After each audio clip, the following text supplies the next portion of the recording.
வணக்கம், இது அரண்சை. நான் தேவா பாஸ்கர். கோடி மீடியாவை தவிர்த்து இந்த தேர்தலை நியாயமாக கணித்த எல்லா பத்திரிகையாளர்களும் பாஜக ஒரு மிகப்பெரிய வீழ்ச்சியை சந்திச்சிருக்காங்க. பாஜக ஒரு பின்னடைவை சந்திச்சிருக்கு. தொடர்ச்சியாக ஒரு கட்ட தேர்தல் முடிய பாஜக உன்னுடைய தோல்வி முகம் அப்படின்றது மேலே ஏறிக்கிட்டே போயிட்டு இருக்கு. பாஜக இந்த தேர்தலில் தோல்வி அடைவதற்கான எல்லா சாத்தியக்கூறுகளும் இருக்குன்றதை தெரிவிச்சிருக்காங்க. அதை உறுதிப்படுத்துற வகையில பிரதமருடைய பிரச்சாரமும் ஒரு ஃபேஸ் முடிஞ்சோன்னே, எலெக்ஷன் முடிஞ்சோன்னே வீரியமாக என்னென்னமோ சொல்லி இந்த தேர்தலில் வெற்றி பெற்றே ஆக வேண்டும்ன்ற டெஸ்பரேஷன் அவர் இருக்காருன்றதை அவருடைய பிரச்சாரமும் நமக்கு சுட்டிக்காட்டிட்டே இருக்கு. இவ்வளவு பெரிய கிரைசிஸ்ல பாஜக பிரதமர் நரேந்திர மோடி சிக்கிட்டு இருக்கக்கூடிய இந்த காலகட்டத்தில் இன்னொரு மிகப்பெரிய கிரைசிஸ் பாஜகவை தாக்கிட்டு இருக்கு. அந்த கிரைசிஸ் என்ன, அதனுடைய பின்னணி என்ன, அண்ட் இந்த விவகாரத்தை நாம் எப்படி பார்க்கிறோம் அப்படின்றத இந்த வீடியோல நம்ம பார்க்க போறோம். பாஜக தற்போது எதிர்கொண்டிருக்கக்கூடிய கிரைசிஸ் அப்படின்றது வெளியேந்தெல்லாம் எங்கும் வரல. எதிர்கட்சிகள், இந்தியா கூட்டணி, இன்னைக்கு திமுக, காங்கிரஸ், விடுதலை சிறுத்தைகள், இடதுசாரிகள் இவர்கள் பெரிய அழுத்தத்தை கொடுத்து பாஜக கிரைசிஸை ஏற்படுத்திருக்காங்களான்னு கேட்டீங்கன்னா, எலக்டோரல் ஃப்ரண்ட்ல அவங்க அந்த பயத்தை ஏற்படுத்தியிருக்காங்க, அச்சுறுத்தலை ஏற்படுத்தியிருக்காங்க. இன்னொரு பக்கம் பாஜகவினுடைய பேரண்ட் பாடியான ஆர்எஸ்எஸ் ஆர்கனைசேஷன், ஆர்எஸ்எஸ் அமைப்பு பாஜகவுக்கு இன்னைக்கு ஒரு கிரைசிஸை கொடுக்குற நிலைமையில இருக்காங்க. ஏன் அப்படின்னா, ஒரு மிகப்பெரிய முரண் பாஜகவுக்கும் ஆர்எஸ்எஸ்க்கும் உருவாகி இருக்கு. இன்னைக்கு இருக்கக்கூடிய முக்கியமான எல்லா பத்திரிகைகளும் இந்த கருத்தை பரப்ப ஆரம்பிச்சிருக்காங்க. எப்படி எவ்வளவு டிஃபரன்சஸ் உருவாயிருக்கு, ஆர்எஸ்எஸ்க்கும் பாஜகவுக்கும் எவ்வளவு டிவியேட் ஆயிட்டாங்க, அவங்களுடைய கண்ட்ரோல்ல இல்ல, ரெண்டு பேருக்கும் ஒரு கோல்டு வார் போயிட்டு இருக்கு, ஒரு டசல் போயிட்டு இருக்கு அப்படின்றதுதான் ஒரு முக்கியமான பேசு பொருளாக இருக்கு. சிலர் இதை புறக்கணிக்கலாம். இந்த கருத்து உண்மையாக இருக்காது அப்படின்லாம் சொல்றதுக்கு வாய்ப்பே கிடையாது. ஆர்எஸ்எஸ் ஒரு எலெக்ஷனுக்காக ஃபேஸ் பண்ணக்கூடிய உருவாக்கப்பட்ட ஒரு அமைப்பு தான் பாஜக. அப்படி இருக்கும் பொழுது ஆர்எஸ்எஸ் அப்படின்ற அந்த தலைமை பீடத்தை மீறி இன்னைக்கு போயிடுவாங்களா, பாஜக போயிடுமா, பாஜக தனியா போய் பெர்ஃபார்ம் பண்ணிடுமா, ஒரு விஷயத்தை செஞ்சிருமா, எல்லாத்துலயும் ஒத்த கருத்து தான். அவங்களுடைய கருத்துல முரண்பாடு ஏற்படுறதுக்கான வாய்ப்பே கிடையாது. கல்ச்சுரல் ஆர்கனைசேஷனுடைய ஒரு எலக்டோரல் ஃபோரம், எலக்டோரல் பார்ட்டி தான் பாஜக. அப்படி இருக்கும் பொழுது அவங்களுக்குள்ள இருக்கக்கூட முரண் கூட ரொம்ப சாதாரண முரணா கூட இருக்கலாம் அப்படின்ற மாதிரியான கேள்விகள் கூட பலருக்கு எழலாம். இந்த பிரச்சனை அப்படின்றது எவ்வளவு சீரியஸா இருக்கு அப்படின்றத உறுதிப்படுத்துற வகையில பாஜகவினுடைய பிரசிடண்டா இருக்கக்கூடிய ஜே பி நட்டா ஒரு இன்டர்வியூல தெரிவிச்சிருக்காரு. இந்தியன் எக்ஸ்பிரஸ்ல கொடுத்த இன்டர்வியூல அடல் பிஹாரி வாஜ்பாய் இருந்த சமயத்துல ஆர்எஸ்எஸ்க்கும் உங்களுக்கும் இருந்த உறவு, இப்போ உங்களுக்கும் ஆர்எஸ்எஸ்க்கும் இருக்கக்கூடிய உறவு, நரேந்திர மோடி பிரதமராக இருக்கும் பொழுது ஆர்எஸ்எஸ்க்கும் உங்களுக்கும் இருக்கக்கூடிய உறவு, வாஜ்பாய் பிரதமராக இருக்கும் போது ஆர்எஸ்எஸ்க்கும் உங்களுக்கும் இருந்த உறவு, இதை ஒப்பிட்டு ஒரு கேள்வியை முன்வைக்கும் பொழுது, அந்த காலகட்டத்தில் வாஜ்பாய் பிரதமராக இருக்கும்போது ரொம்ப வீக்கா இருந்தாது, நான் எங்களுக்கு ஆர்எஸ்எஸ் சப்போர்ட் தேவைப்பட்டுச்சு. இன்னைக்கு நாங்க அப்படி கிடையாது, நல்லா வளர்ந்துட்டோம், எங்களால தனியா எங்களுடைய கட்சியை நடத்தி செல்ல முடியும், ஆர்எஸ்எஸ் துணை தேவையில்லை. ஆர்எஸ்எஸ் அவங்க ஒரு கல்ச்சுரல் ஆர்கனைசேஷன், அவங்களுக்குன்னு சில வேலைகள் இருக்கு, அதை அவங்க பார்த்துப்பாங்க. இன்னைக்கு நாங்க ஆர்எஸ்எஸ் சார்ந்து இல்லை, ஆர்எஸ்எஸ் நாங்க தனியா எங்களுடைய வேலையை நாங்க செஞ்சுட்டு இருக்கோம், நாங்க ரொம்ப ஸ்ட்ராங்கா இருக்கோம், இண்டிபெண்டா இருக்கும், நாங்க எங்களுடைய கெப்பாசிட்டியில எங்களுடைய கட்சியை எங்களால ரன் பண்ண முடியும்ன்ற ஸ்டேட்மெண்ட்டை ஜே பி நட்டா தெரிவிச்சிருக்காரு. இது ரொம்ப நம்ம சர்வசாதாரணமா கடந்தெல்லாம் போயிட முடியாது. இன்னைக்கு ஆர்எஸ்எஸ் எதிர்த்து அவங்க பேசுறாங்க அப்படின்னா நிஜமாகவே இன்னைக்கு பிரதமர் மோடி அவருக்கும் ஆர்எஸ்எஸ்க்கும் நேரடியாக ஒரு சண்டை இருக்கு அப்படின்றதுதான் இது அப்பட்டமாக வெளிக்காட்டுது. ஏன்னா இப்ப யூஸ்வலாக ஒரு பார்ட்டி, ஒரு அமைப்பு, அதுல இருந்து ஒரு கட்சி உருவாகிறது, அது எல்லாமே ஒரு டிஃபரன்சஸ்ல இருந்து உருவாகும். திராவிட கழகத்துல இருந்து திமுக கட்சியாக உருவாகுது அப்படின்னா, திராவிட கழகம் அது ஒரு அமைப்பாக இருந்து தான் செயல்படும். நாங்க தேர்தல் அரசியலை ஏற்றுக்கொள்ள மாட்டோம், புறக்கணிப்போம்ன்ற நிலைப்பாடுல இருக்காங்க. இல்ல தேர்தல் அரசியல்ல பங்கேற்கணும்ன்ற ஒரு டிஃபரன்ஸ் வரும்போதுதான் திமுகன்ற கட்சி உதயமாகுது. இதுல ரெண்டு பேருக்கும் கண்ட்ரோல் பண்றதுக்கான வாய்ப்பே கிடையாது. இன்னைக்கு திகால இருந்து ஒரு இன்ஃபுளுன்ஸ் பண்ணக்கூடிய ஒரு நபர், திமுகவை ஆட்டி படைக்கக்கூடிய ஒரு நபர் இருப்பாரான்னு கேட்டீங்கன்னா அப்படிலாம் கிடையாது. டிவியேட் ஆகி டிஃபரன்சஸ் ஆஃப் ஒப்பீனியன்ல தான் ஒரு கட்சியை ஆரம்பிக்கிறாங்க. ஆனா ஆர்எஸ்எஸ் பொறுத்த வரைக்கும் கல்ச்சுரல் ஆர்கனைசேஷனா தான் அவங்க வளர்றாங்க, அப்படியே தான் மொபிலைஸ் ஆகுறாங்க, அப்படியே சேர்றாங்க. அவங்களுக்கு ஒரு கட்சி தேவைப்படுது. நம்ம வெறும் இதுல மட்டும் இருக்கக்கூடாது, நமக்கு நம்மளுடைய சித்தாந்தத்தை, நம்மளுடைய கருத்தியலை, இந்த ஹிந்துத்துவ நேஷனலிசத்தை கொண்டு போறதுக்கு நமக்கு ஒரு கட்சி தேவை. வெறும் ஒரு கல்ச்சுரல் தளத்துல மட்டும் மேலே செய்யறது, பண்பாடு தளத்துல மட்டும் மேலே செய்யறதுன்றது நமக்கு போதாது, நமக்கு ஒரு கட்சி தேவைன்னு தான் கட்சியை உருவாக்குறாங்க. அதுதான் இன்னைக்கு வரைக்கும் ஒரு பாஜக அலுவலகத்திலையும் ஒரு அமைப்பு செயலாளர் ஒருத்தர் இருப்பாரு. தமிழ்நாட்டுல கேசவ விநாயகம் இருக்காங்க. இது எல்லா பிஜேபி ஹெட் குவார்டர்ஸ்லயும் ஒரு அமைப்பு செயலாளர், ஆர்எஸ்எஸ் ஒரு பிரதிநிதி அமைப்பு செயலாளர் அப்படின்ற பெயர்ல ஒரு அலுவலகத்திலையும் இருப்பாரு. இன்னைக்கு தமிழ்நாட்டுல கூட அண்ணாமலை பிரச்சனை வந்தப்போ அண்ணாமலை கண்ட்ரோல் பண்றாரு, இஷ்யூ பண்றாரு. அண்ணாமலை வார் ரூம் வச்சு அட்டாக் பண்ணிட்டு இருக்காரு. அண்ணாமலைக்கும் கேசவ விநாயகத்துக்கும் பிரச்சனை போயிட்டு இருக்கு, நிறைய இஷ்யூலாம் சொல்லியிருப்பீங்க. அப்போ திருச்சி சூர்யாசிவா சொல்லியிருப்பாரு, அந்த அமைப்பு செயலாளர் கேசவ விநாயகம் தான் கட்சியில எல்லாமே. அண்ணாமலை ஒரு நாமினேட்டட் ஒரு ரெப்ரசன்டேட்டிவ், அவர் கட்சியினுடைய ஒரு டெல்லியில இருந்து அனுப்பப்பட்ட ஒரு தலைவர், அவ்வளவுதான், யார வேணா தூக்கிட்டு போயிருவாங்க. ஆனா கேசவ விநாயகம் தான் மொத்தமா கட்சியை கண்ட்ரோல் பண்ணுவாரு அப்படின்ற அளவுல தான் ஆர்எஸ்எஸ் பவர், அந்த ஆர்கனைசேஷனோட பவர் அப்படின்றது பாஜகவை டாப்ல இருந்து பாட்டம் வரைக்கும் இன்ஃபுளுன்ஸ் பண்ணக்கூடிய, இல்லை ஆட்டி படைக்கக்கூடிய அளவுக்கு பவர் மிகுந்த ஒரு அமைப்பு தான் ஆர்எஸ்எஸ். அந்த அமைப்பு இன்னைக்கு அதை உதாசீனப்படுத்துற வகையில அந்த அமைப்பு அவங்க தனியா இருக்காங்க, நாங்க தனியா இருக்கோம், we are on our own strength, நாங்க இந்த எலெக்ஷனை ஃபேஸ் பண்ணிப்போம், எங்களுக்கு அவங்களுடைய உதவி தேவையில்லை அப்படின்றதெல்லாம் நேரடியாக ஆர்எஸ்எஸ்க்கும் பாஜகவுக்கும் இருக்கக்கூடிய முரண்பாட்டை அம்பலப்படுத்தி காட்டுது. இது உதாரணமாக தான் இந்த அமைப்பு செயலர் ஒரு எக்ஸாம்பிள் நம்ம எடுத்துக்கலாம். இன்னைக்கு அமைப்பு செயலராக கேசவ விநாயகம் இருந்து எப்படி கமலாலயத்தை கண்ட்ரோல் பண்றாரோ அப்படிதான் இந்தியா முழுக்க இருக்கக்கூடிய பாஜக அலுவலகத்துல ஒரு அமைப்பு செயலாளர் இருப்பாங்க. RSS இன்ஃபுளுன்ஸ்ன்றது அவ்வளவு டைரக்டாக அந்த கட்சி மீது தொடர்ச்சியாக செலுத்தப்பட்டு கொண்டுட்டே இருக்கும். அதை தான் இன்னைக்கு டிவியேட் ஆகி பாஜக போறாங்க. அப்போ இன்னைக்கு பாஜக டிவியேட் ஆகி போறதுக்கான காரணம் என்ன? பாஜக ஏன் இந்த நிலைப்பாடை எடுத்திருக்காங்க அப்படின்னா, ஆப்வியஸாக இன்னைக்கு பாஜகவுக்கு எலக்ட்ரல் ஃபோரம்ல கிடைச்சிருக்கக்கூடிய வெற்றி. கடந்த தேர்தல் வந்து 303 இடங்களை பிடிக்கிறாங்கன்னா, பாஜக ஒரு கட்சியாக இன்னைக்கு இனிமே யாரையும் சார்ந்து இருக்க தேவையில்லை. நம்ம வந்து இவ்வளவு பலத்தை பெற்றிருக்கோம், மக்களினுடைய அபிமானத்தை நம்ம பெற்றிருக்கோம். முன்னாடி மக்கள் கிட்ட நம்ம ரீச் அவுட் ஆக முடியாம இருந்த சமயத்துல RSS உள்ள புந்து வேலை பார்த்தாங்க. RSS ஒரு கருத்தியலை உருவாக்குறாங்க, எல்லா இடத்துலையும் RSS ஆட்கள் போடுறாங்க, மக்களினுடைய மனதில் ஒரு சேஞ்சை கொண்டு வராங்க. அதற்கான வேலைகளை கள வேலைகளை தொடர்ச்சியாக எல்லா தளங்களையும், அது அகாடமிஷியன்ஸா இருந்தாலும் சரி, வரலாற்று அறிஞர்களாக இருந்தாலும் சரி, பத்திரிகை உலகங்களையும் சரி, இப்படி எல்லா தளத்திலையும் வேலை செஞ்சு அதனுடைய பிரதிபலனாக தான் பாஜக ஆட்சியை பிடிக்கிறாங்க. பாஜக அறுதி பெரும்பான்மையுடைய ஆட்சியை பிடிக்கிறாங்க. அப்போ அந்த பலம் இன்னைக்கு எலக்டோரல் ஃபோரம்ல பாஜக பெற்றிருக்கக்கூடிய இந்த பலம் தான் RSS உதாசீனப்படுத்துற வகையில இன்னைக்கு RSS உதவி நமக்கு தேவையில்லை.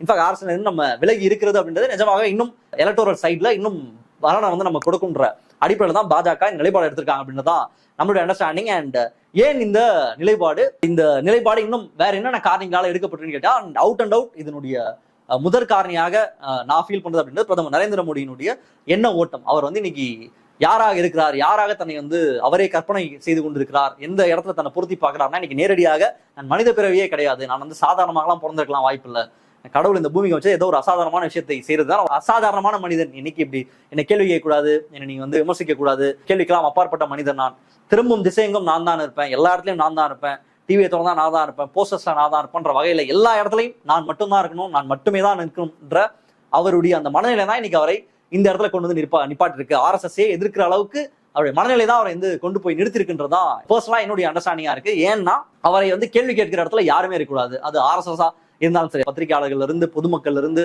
இன்னைக்கு இருக்கக்கூடிய எந்த விசாரணை அமைப்புகள் இருந்து எல்லாத்துக்கும் அப்பாற்பட்ட மனிதன் நான்.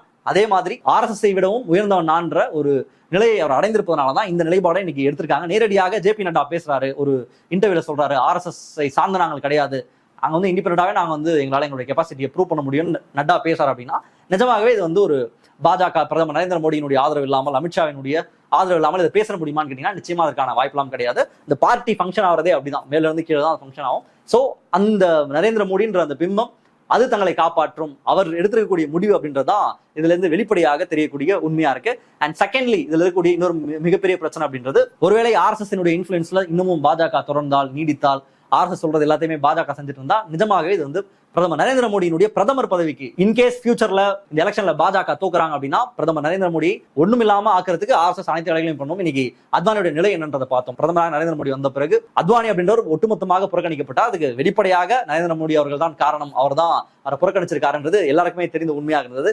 அதே மாதிரி இந்த எலெக்ஷன்ல பாஜக தோல்வி அடைஞ்சாலோ இல்ல வெற்றி அடைஞ்சாலோ RSS இன்ஃபுளுன்ஸ் இருக்கும் பட்சத்துல பிரதமர் நரேந்திர மோடிக்கான இடம் அப்படின்றது நிச்சயமாக குறைக்கப்படும். அட்லீஸ்ட் அவங்க ஜெயிக்கிறாங்க அப்படின்னா பிரதமராக நீங்க வரக்கூடாது, அடுத்து ரேஸ்ல வேற யார் இருக்காங்களோ அவங்களை கொண்டு வரணும், இல்ல அமித்ஷாவை கொண்டு வரணும், இல்ல யோகி ஆதித்யநாத்தை கொண்டு வரணும், இல்ல வேற யாரோ ஒருத்தரை கொண்டு வரணும், ஒரு புதுமுகத்தை கொண்டு வரணும், இல்ல ஒரு பட்டியல் சமூகத்துல ஒருத்தரை கொண்டு வரணும். இப்படியான ஒரு நிலைப்பாடை RSS எடுப்பதற்கான வாய்ப்பு இருக்கு. ஏன்னா RSS பொறுத்த வரைக்கும் நோபடி இஸ் அபவ் ஆர்கனைசேஷன். எல்லாருமே வந்து முதல்ல ஆர்கனைசேஷன் தான் உச்சபட்சமானது, அதுக்கப்புறம் தான் தனிநபர் துதிப்பாடுவது அப்படின்றது RSSல இல்லாத ஒன்று. RSS அப்படின்ற அந்த ஆர்கனைசேஷன் தான் உயர்ந்தது அப்படின்றது தான் அவங்களுடைய கோட்பாடாக இருக்கு. அப்படி இருக்கும்பொழுது அது எல்லாத்தையும் பிரீச் பண்ணி தான் பிரதமர் அவர்கள் தன்னை வந்து ஒரு மிகப்பெரிய பிம்பமாக முன்னிறுத்தி இருக்காரு. இன்னைக்கு எலெக்ஷன் மேனிஃபெஸ்டோல இருந்து எது திரும்பினாலும், எந்த இடத்துல திரும்பினாலும் நமோ அல்லது மோடிக்கு கேரண்டி, மோடின்றது மட்டும்தான் எல்லா இடத்துலயும் இருக்கு. சோ இன்னைக்கு அபவ் த ஆர்கனைசேஷன் பாஜகவை தாண்டியும் RSS தாண்டியும் நரேந்திர மோடி என்ற தனிநபர் தான் உயர்ந்தவர் அப்படின்ற இடத்தை இன்னைக்கு வந்து மோடி அவர்கள் கட்டமைச்சிருக்காரு. அந்த பிம்பத்துக்கு ஒரு மிகப்பெரிய அடி விழும் அப்படின்றது யதார்த்தமான உண்மை. சோ இதை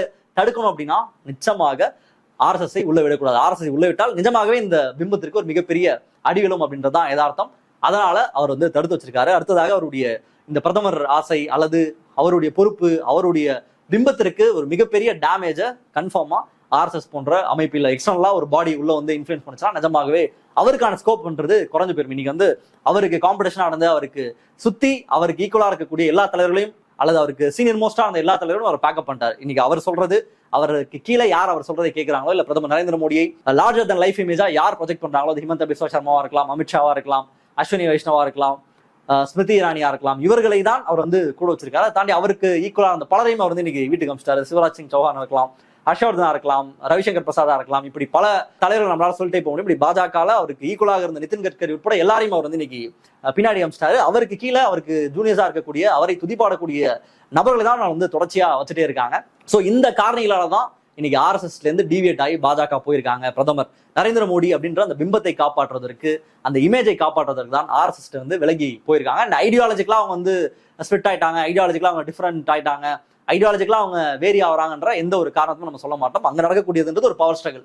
அது பவர்ல வந்து ஆர்எஸ்எஸ் அப்படின்ற ஆர்கனைசேஷனா இல்ல நரேந்திர மோடி அப்படின்ற அந்த பிம்பமா, இந்த பிம்பம் இன்னைக்கு பல இடத்துல நரேந்திர மோடின்ற பிம்பம் வந்து இந்தியாவில பல அமைப்புகளோட பல விஷயங்களோட சண்டை போட்டு இருக்கு. அது இன்னைக்கு நேரடியாக ஆர்எஸ்எஸ் கூடயும் சண்டை போட ஆரம்பிச்சிருக்கு அப்படின்றதுதான் நம்மளுடைய அண்டர்ஸ்டாண்டிங்கா இருக்கு. அண்ட் அது மட்டும் இல்லாம இந்த இஷ்யூல நம்ம பார்க்க வேண்டிய இன்னொரு முக்கியமான விஷயம் அப்படின்றது, இன்னைக்கு ஆர்எஸ்எஸ் பவர் அப்படின்றது எப்பயுமே இப்படிதான் இருந்திருக்கு. ஆர்எஸ்எஸ்க்கும் பாஜகவும் சண்டை வந்துரும், அப்புறம் சேர்ந்துருவாங்க, இப்படிலாம் வந்து எப்பயுமே இருந்திருக்கு அப்படின்றதுலாம் எல்லாருமே சொல்லுவாங்க. அதுல ரொம்ப முக்கியமான விஷயத்தை நம்ம வந்து சுட்டிக்காட்ட விரும்புறோம். ஆர்எஸ்எஸ் எந்த அளவுக்கு பவர்ஃபுல்லா இருந்தாங்க பாஜக மீது ஆதிக்கம் செலுத்துவதில், அழுத்தம் செலுத்துவதில் அப்படின்றது ஒரு முக்கியமான இஷ்யூ வந்து இங்க நாங்க சுட்டிக்காட்ட விரும்புறோம். அது என்ன அப்படின்னா, எல்கே அத்வானி 2005ஆம் ஆண்டு பாகிஸ்தானுக்கு ஒரு சுற்றுப்பயணம் போறாரு. அங்க போய் முஷரஃபை சந்திக்கிறாரு, பாகிஸ்தானை சுத்தி பார்க்கறாரு. சுத்தி பார்த்துட்டு அவருக்கு இந்தியா வராரு. அப்ப ஜின்னா பத்தி ஒரு கருத்தை சொல்றாரு. ஜின்னா வந்து செக்யூலரான லீடர் அப்படின்ற ஒரு கருத்தை சொல்றாரு.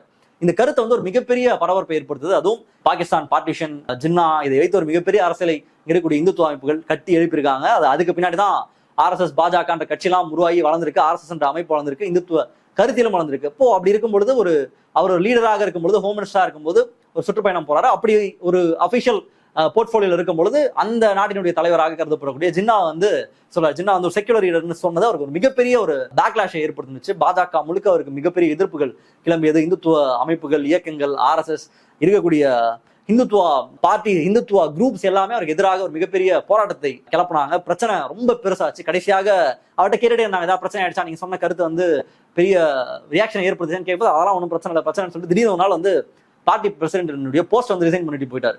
ஜின்னாவை வந்து செக்யூலர்னு சொன்ன காரணத்துக்காக ஆர்எஸ்எஸ் அழுத்தத்தினால் எல்கே அத்வானி பாஜகவினுடைய தலைவராக பொருந்தாரு. அந்த போஸ்டையே ரிசைன் பண்ற நிலைமைக்கு ஆர்எஸ்எஸ் வந்து அவரை தள்ளியது. அந்த போஸ்டை ரிசைன் பண்ணாரு. இது வந்து வரலாறு, இது நடந்த உண்மை. அப்போ கிட்டத்தட்ட இவ்வளவு பெரிய இன்ஃபுளுன்ஸை செலுத்தக்கூடிய இடத்துல தான் ஆர்எஸ்எஸ் வந்து இந்த கட்சியில எப்பவுமே இருந்திருக்கு. இன்னைக்கு ஆர்எஸ்எஸ் பாஜகல இன்ஃபுளுன்ஸ் பண்ணக்கூடிய இடத்துல இல்ல. அது பாஜகவுக்கு ஒரு மிகப்பெரிய டேமேஜை களத்துல ஏற்படுத்தி இருக்கு அப்படின்றதான் இங்க பார்க்கக்கூடிய இன்னொரு முக்கியமான செய்தி. ஆர்எஸ்எஸ் வந்து பார்ட்டிசிபேட் பண்ணாதனால எலெக்ஷன்ல பாஜக செஞ்சிருக்கக்கூடிய மிகப்பெரிய பின்னடைவு அப்படின்றது இந்த ஓட்டர் டர்ன் அவுட் தான். எவ்வளவு பேர் வந்து வாக்கு செலுத்துறாங்க அப்படின்றதான் அது கணிசமான அளவுல குறைஞ்சிருக்கு. இந்த ஓட்டர் டர்ன் அவுட் தான் இங்க இருக்கக்கூடிய முக்கியமான ஃபேக்டரா நம்ம பாக்குறோம். ஆர்எஸ்எஸ் உடன் பாஜக இணைந்து பயணிக்காதனால பல இடங்கள்ல வேட்பாளர்கள்லாம் மிகப்பெரிய பின்னடைவை சந்திச்சிருக்காங்க. ஆர்எஸ்எஸ்க்கு செட் ஆகாத வேட்பாளர்கள் பல இடத்துல களமிறக்கப்பட்டிருக்காங்க. அவர்களுக்காக ஆர்எஸ்எஸ் வேலை செய்யாமல் இருந்திருக்கு. குறிப்பாக போய் வாக்கு செலுத்துறது அண்ட் எல்லாரையும் ஆர்கனைஸ் பண்ணி போய் வாக்கு செலுத்த வைக்கிறதுன்ற வேலைகள் எதுலையும் ஆர்எஸ்எஸ் இறங்காம இருக்கிறது அப்படின்றது எல்லாமே மோடி அப்படின்ற பிம்பத்திற்கு எதிரான ஃபைட்டா தான் இருக்கு. இது என்னவா ரிஃப்ளெக்ட் ஆக போகுது எலெக்ஷன்ல அப்படின்றத நம்ம பொறுத்திருந்து பார்ப்போம். மற்றவர்கள் சந்திப்போம். நன்றி, வணக்கம். அரண்சை நண்பர்களுக்கு வணக்கம். அரண்சை ஊடகம் சுயேட்சையாக இயங்குவதற்காகவே உருவாக்கப்பட்டது. நாம் செய்கிற வேலை உண்மையிலேயே மக்களுக்காக செய்கிறோம் என்பதை நீங்கள் நம்பினால், வாய்ப்பு இருந்தால் இந்த ரேசர் பே கியூஆர் கோடுக்குள்ளே நீங்கள் வந்து அதை ஸ்கேன் பண்ணி எங்களுக்கு உங்களால் இயன்றதை விருப்பம் இருந்தால் ஆதரவு தெரிவிக்கலாம்.